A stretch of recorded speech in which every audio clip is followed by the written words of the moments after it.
let's talk about the Tampa Bay Buccaneers. Two solid moves by Tampa. You look at contracts given to a guy like Mike Evans, a guy like Baker Mayfield. And at first, you think, okay, great. I like these players. I think they're good players. I think Tampa got them maybe for a reasonable price. But when you look a little bit deeper into these contracts, I think some things will become evident. Tampa wasn't messing around when they made these contracts. These are very good contracts when it comes to the team itself. Let's get into the article, and I want to hear your thoughts on these on the other side, Nick. Is a post on X. This is from at Andrew Brandt. It says the reporting on the new Tampa Bay contracts is quite something. Mike Evans' reported value of $52 million, but the actual value is $29 million. The rest is up to the team. Baker Mayfield reported value $100 million. Actual value of $40 million. Rest is up to the team.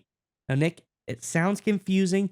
I know these terms aren't quite familiar with a lot of people, but I know you can explain it all to us. I'm curious what your thoughts are, but Tampa Bay fans, let us know in the comments section below. Now that you get to dig in and see these contracts so far and what they're actually looking like on the back end, what are your thoughts of the free agency so far for Tampa Bay? Let us know in the comment section below. But Nick, clarify and just give us your thoughts on what these contracts mean for the Buccaneers. Yeah, so first and foremost, you go back a few years in the signings of Deshaun Watson, the Cleveland Browns, and the mega deal that Russell Wilson to the Denver Broncos signed, massive amounts of guaranteed money, fully guaranteed dollars. These two deals are the exact opposite of that, right? The Browns Watson deal looks like a total debacle right now. We'll see if Watson plays better. The Broncos Russell Wilson deal is now proven to be a debacle. The parties have moved on, and the Denver Broncos are taking a record-breaking salary cap in doing so. The Buccaneers under Jason Light are doing a phenomenal work. I think this is an incredible move by him, what he's managed to do, because he kind of did two different things here. He gave a big chunk of dollars basically in cash up front to both of these star players, right? So he made them happy, right? Obviously, you get a check for tens of millions of dollars. You're stoked, obviously, even if you're obviously a wealthy, successful guy like Baker Mayfield and Mike Evans are. So he gave him a lot of money up front. Hey, listen, the agent's happy, the player's happy. They got a lot of cash early. They got to announce a big deal, right? The players got to say, the agents got to say, I got Baker Mayfield $100 million deal. Makes the agents happy. The players get to act like they're one of the top paid players at their position in the NFL. So everyone's happy.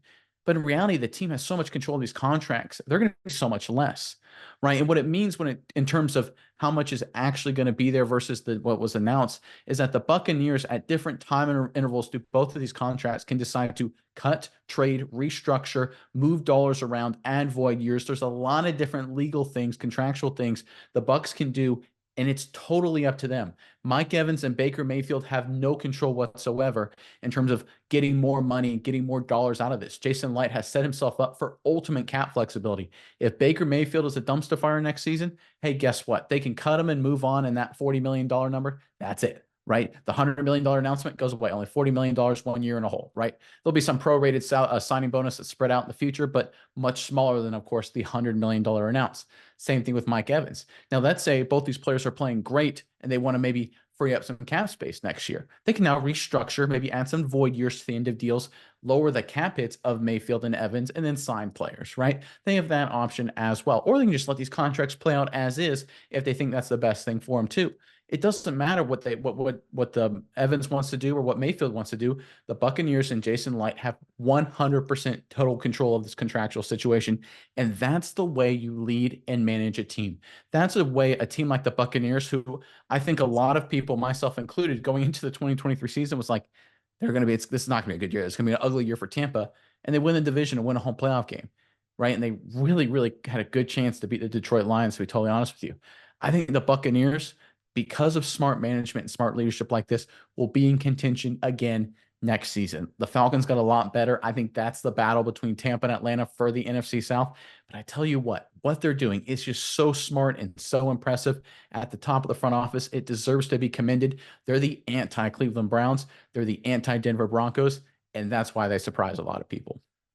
Yeah, Nick, and at first blush, when I was looking at these deals, especially you look at the quarterback deal, that's the most one that you can compare to what's going around the league right now. You see Baker Mayfield, 3 year, $100 million contract. That's what, 33 point something million per year if you break it out.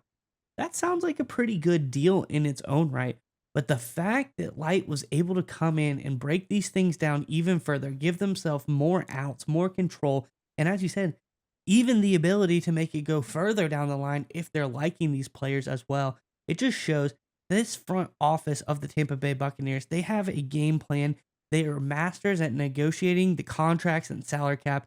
They're really doing a phenomenal job, and that's why I think they've set this Buccaneers team up for success. They've overperformed on the field. They've gotten to the playoffs, like you said. This is a team that's really showing that they have the stuff to get there. They need to, but now they haven't overburdened themselves in the contract department. They can go out and bring in valuable resources to this team with potential money they save on these deals. And I just think that the Buccaneers, they're moving in the right direction. They're slowly creeping up in the NFC as a team that's very under the radar. You kind of forget about them. There's a lot of teams at the top of the NFC that everybody talks about. And I think slowly we're going to see the Buccaneers start working their way into people's lexicon when they talk about best teams in the NFC. And just one more thing to end on here. You talk about the Buccaneers making a nice run to the postseason, winning a playoff game. It surprised a lot of people. You know what else surprised a lot of people 2 years ago was the New York Giants with Daniel Jones and making a playoff run, winning a playoff game. What did the Giants do, right? Not a smart organization, not smart leadership. They gave Daniel Jones a massive contract, 81 million fully guaranteed, as opposed to Baker Mayfield's 40. So again, let's compare and contrast. The Giants do the dumb thing, not smart thing, give Daniel Jones way too much money. They obviously have a disastrous season 2023, 2024. Not looking that great either. They're hoping to be a little bit better, but they're far from a contender, right? The Buccaneers do the opposite. Mayfield leads them to a playoff victory. What do? They give him a deal that looks good publicly, but it's so team friendly that if things fall apart, everything will be fine. If things work out great, they're still better off than a team like the Giants with Daniel Jones. That's what's the beauty about this, is that if things go bad, they're okay. But if things don't go bad and Mayfield and Evans just continue to play at a very high level, they're still in great shape, right? This is one of those few situations where a GM just gets out of two-star players two awesome, super team-friendly deals, and the players are happy too. And it's all due to Jason Light. It's all due to his leadership and his management of the salary cap and the roster. And when you've got that kind of executive leadership at the top of any organization, but especially an NFL franchise, you will always have a chance to win games.